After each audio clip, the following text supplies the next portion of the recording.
मंगलाचरण तथा अग्नि और वशिष्ठ के संवाद रूप से अग्नि पुराण का आरंभ। लक्ष्मी, सरस्वती, पार्वती, गणेश, कार्तिकेय, महादेव जी, ब्रह्मा, अग्नि, इंद्र आदि देवताओं तथा भगवान वासुदेव को मैं नमस्कार करता हूं। नैमिषारण्य की बात है। शौनक आदि ऋषि यज्ञों द्वारा भगवान विष्णु का यजन कर रहे थे। उस समय वहां तीर्थ यात्रा के प्रसंग से सूत जी पधारे। महर्षियों ने उनका स्वागत सत्कार करके कहा। ऋषि बोले, सूत जी, आप हमारी पूजा स्वीकार करके हमें वो सार से भी सारभूत तत्व बतलाने की कृपा करें जिसके जान लेने मात्र से सर्वज्ञता प्राप्त होती है। सूत जी ने कहा, ऋषियों, भगवान विष्णु ही सार से भी सार तत्व हैं। वे सृष्टि और पालन आदि के कर्ता और सर्वत्र व्यापक हैं। वो विष्णु स्वरूप ब्रह्म मैं ही हूं। इस प्रकार उन्हें जान लेने पर सर्वज्ञता प्राप्त हो जाती है। ब्रह्म दो स्वरूप जानने के योग्य हैं, शब्द ब्रह्म और पर ब्रह्म। दो विद्याएं भी जानने के योग्य हैं, अपरा विद्या और परा विद्या।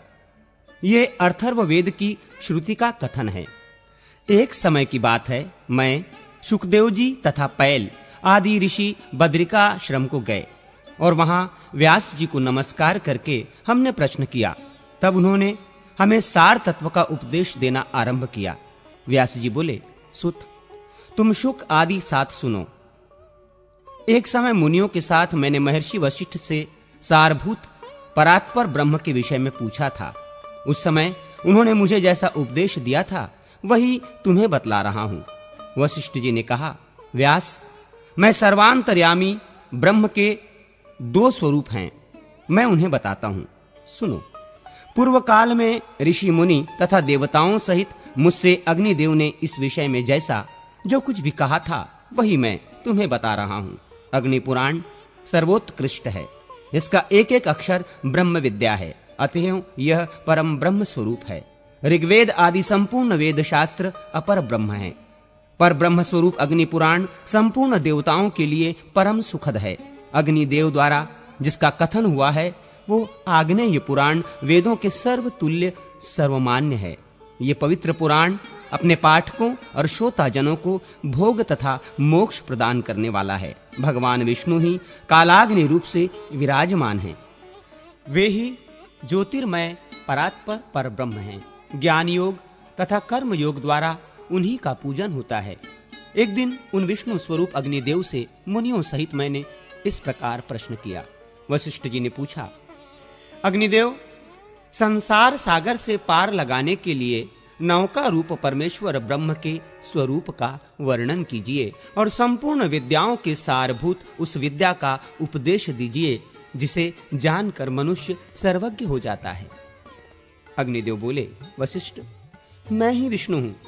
मैं ही कालाग्नि रुद्र कहलाता हूं। मैं तुम्हें संपूर्ण विद्याओं की सारभूत विद्या का उपदेश देता हूं जिसे अग्नि पुराण कहते हैं। वही सब विद्याओं का सार है। वो परम ब्रह्म स्वरूप है। सर्वमय एवं सर्व कारण भूत ब्रह्म उससे भिन्न नहीं है।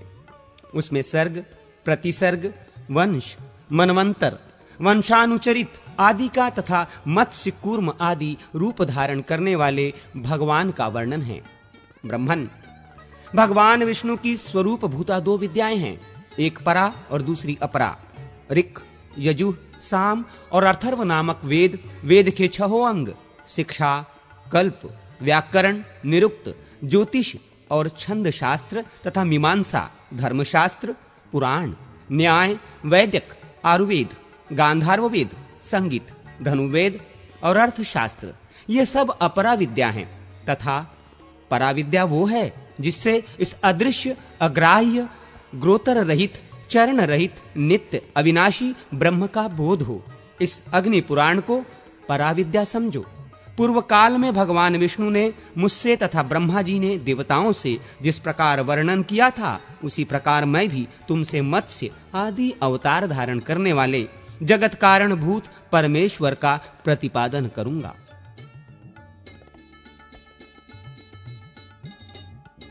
मत्स्यावतार की कथा। वशिष्ठ जी ने कहा, अग्निदेव, आप सृष्टि आदि के कारणभूत भगवान विष्णु के मत्स्य आदि अवतारों का वर्णन कीजिए, साथ ही ब्रह्म स्वरूप अग्नि पुराण को भी सुनाइए, जिसे पूर्व काल में आपने श्री विष्णु भगवान के मुख से सुना था। अग्निदेव बोले, वशिष्ठ सुनो, मैं श्रीहरि के मत्स्यावतार का वर्णन करता हूँ। अवतार धारण का कार्य दुष्टों के विनाश तथा साधु पुरुषों की रक्षा के लिए होता है। बीते हुए कल्प के अंत में ब्राह्म नामक नैमित्तिक प्रलय हुआ था। मुने, उस समय भू आदि लोक समुद्र के जल में डूब गए थे। प्रलय के पहले की बात है। व्यवस्थ मनु भोग और मोक्ष की सिद्धि के लिए तपस्या कर रहे थे। एक दिन जब वे कृतमाला नदी से जल से पितरों का तर्पण कर रहे थे, उनकी अंजलि के जल में एक बहुत छोटा सा मत्स्य आ गया। राजा ने उसे जल में फेंक देने का विचार किया। तब मत्स्य ने कहा, महाराज, मुझे जल में न फेंको, यहाँ ग्राह्य आदि जल जंतुओं से मुझे भय है। ये सुनकर मनु ने उसे अपने कलश के जल में डाल दिया। मत्स्य उसमें पड़ते ही बड़ा हो गया और पुनः मनु से बोला, राजन, मुझे इससे बड़ा स्थान दो।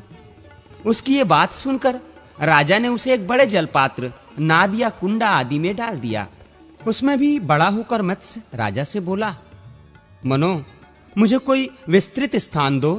तब उन्होंने पुनः उसे सरोवर के जल में डाला, किंतु वहां भी बढ़कर वो सरोवर के बराबर हो गया और बोला, मुझे इससे बड़ा स्थान दो। तब मनु ने उसे फिर समुद्र में ही ले जाकर डाल दिया। वहां वो मत्स्य क्षण भर में 1,00,000 योजन बड़ा हो गया। उस अद्भुत मत्स्य को देखकर मनु को बड़ा विस्मय हुआ। वे बोले, आप कौन हैं? निश्चय ही आप भगवान श्री विष्णु जान पड़ते हैं। नारायण, आपको नमस्कार है। जनार्दन, आप किस लिए अपनी माया से मुझे मोहित कर रहे हैं? मनु के ऐसा कहने पर सबके पालन में संलग्न रहने वाले मत्स्य रूपधारी भगवान उनसे बोले, राजन, मैं दुष्टों का नाश और जगत की रक्षा करने के लिए अवतीर्ण हुआ हूं। आज से 7वें दिन समुद्र संपूर्ण जगत को डुबो देगा। उस समय तुम्हारे पास एक नौका उपस्थित होगी। तुम उस पर सब प्रकार के बीज आदि रखकर बैठ जाना। सप्तर्षि भी तुम्हारे साथ रहेंगे। जब तक ब्रह्मा की रात रहेगी, तब तक तुम उसी नाव पर विचरते रहोगे। नाव आने के बाद मैं भी इसी रूप में उपस्थित होऊंगा। उस समय तुम मेरे सिंग में महासर्पमयी रस्सी से उस नाव को बांध देना। ऐसा कहकर भगवान मत्स्य अंतर्धान हो गए और व्यवस्थ मनु उनके बताए हुए समय की प्रतीक्षा करते हुए वहीं रहने लगे। जब नियत समय पर समुद्र अपनी सीमा लांघकर बढ़ने लगा, तब वे पूर्वोक्त नौका पर बैठ गए। उसी समय एक सिंह धारण करने वाले सुवर्णमय मत्स्य भगवान का प्रादुर्भाव हुआ। उनका विशाल शरीर 10,00,000 योजन लंबा था। उनके सिंग में नाव बांधकर राजा ने उनसे मत्स्य नामक पुराण का श्रवण किया, जो सब पापों का नाश करने वाला है। मनु भगवान मत्स्य की नाना प्रकार के स्रोतों द्वारा स्तुति भी करते थे। प्रलय के अंत में ब्रह्मा जी से वेद को हर लेने वाले हयग्रीव नामक दानव का वध करके भगवान ने वेद मंत्र आदि की रक्षा की। तत्पश्चात वाराह कल्प आने पर श्री हरि ने कच्छप रूप धारण किया। समुद्र मंथन, कूर्म तथा मोहिनी अवतार की कथा। अग्निदेव कहते हैं, वशिष्ठ, अब मैं कुर्मावतार का वर्णन करूंगा। यह सुनने पर सब पापों का नाश हो जाता है। पूर्व काल की बात है। देवासुर संग्राम में दैत्यों ने देवताओं को परास्त कर दिया। वे दुर्वासा के शाप से भी लक्ष्मी से रहित हो गए थे। तब संपूर्ण देवता क्षीरसागर में शयन करने वाले भगवान विष्णु के पास जाकर बोले, भगवान, आप देवताओं की रक्षा कीजिए। यह सुनकर श्री हरि ने ब्रह्म आदि देवताओं से कहा, देवगण, तुम लोग क्षीर समुद्र को मथने, अमृत प्राप्त करने और लक्ष्मी को पाने के लिए असुरों से संधि कर लो। कोई बड़ा काम या भारी प्रयोजन आ पड़ने पर शत्रुओं से भी संधि कर लेनी चाहिए। मैं तुम लोगों को अमृत का भागी बनाऊंगा और दैत्यों को उससे वंचित रखूंगा। मंदराचल को मथानी और वासुकी नाग को नेति बनाकर आलस्य रहित हो मेरी सहायता से तुम लोग क्षीर सागर का मंथन करो। भगवान विष्णु के ऐसा कहने पर देवता दैत्यों के साथ संधि करके क्षीर समुद्र पर आए। फिर तो उन्होंने एक साथ मिलकर समुद्र मंथन आरंभ किया। जिस ओर वासुकी नाग की पूंछ थी, उसी ओर देवता खड़े थे। दानव वासुकी नाग के निश्वास से क्षीण हो रहे थे और देवताओं को भगवान अपनी कृपा दृष्टि से परिपुष्ट कर रहे थे। समुद्र मंथन आरंभ होने पर कोई आधार न मिलने से मंदराचल पर्वत समुद्र में डूब गया। तब भगवान विष्णु ने कूर्म कछुए का रूप धारण करके मंदराचल को अपनी पीठ पर रख लिया। फिर जब समुद्र मथा जाने लगा तो उसके भीतर से हलाहल विष प्रकट हुआ। उसे भगवान शंकर ने अपने कंठ में धारण कर लिया। इससे कंठ में काला दाग पड़ जाने के कारण वे नीलकंठ नाम से प्रसिद्ध हुए। तत्पश्चात समुद्र से वारुणी देवी, पारिजात वृक्ष, कौस्तुभमणि, गौवें तथा दिव्य अप्सराएं प्रकट हुई।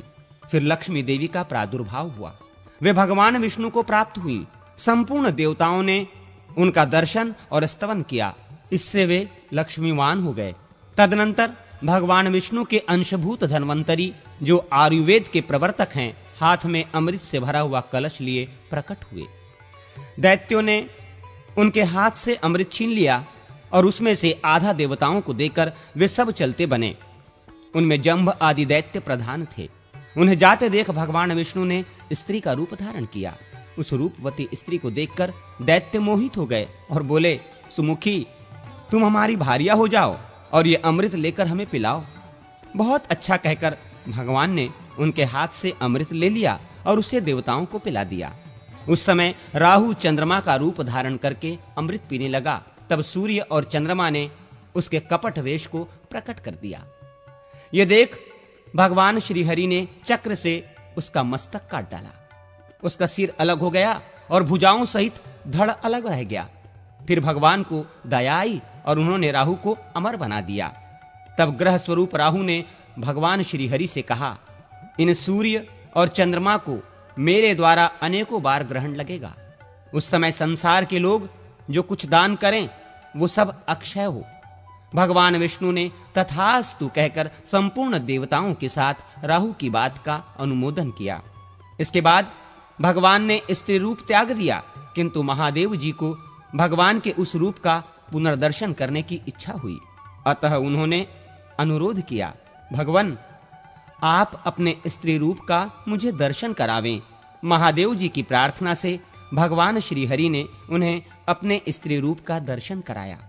वे भगवान की माया से ऐसे मोहित हो गए कि पार्वती जी को त्याग कर उस स्त्री के पीछे लग गए। उन्होंने नग्न और उन्मत्त होकर मोहिनी के केश पकड़ लिए।